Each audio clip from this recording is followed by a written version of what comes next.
చెల్ల ఆలకించి నమ్మడమెల్ల అంత వింత గాథల్లో ఆనందలాల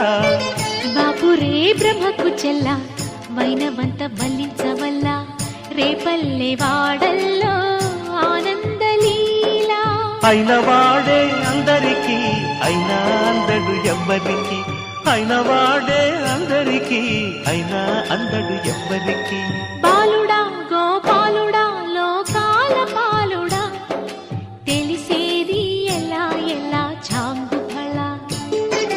తెలిసేది ఎలా ఎలా చాంగుఫళ ఔరా అమ్మక చెల్ల ఆలకించి నమ్మడమెల్ల అంత వింత గాథ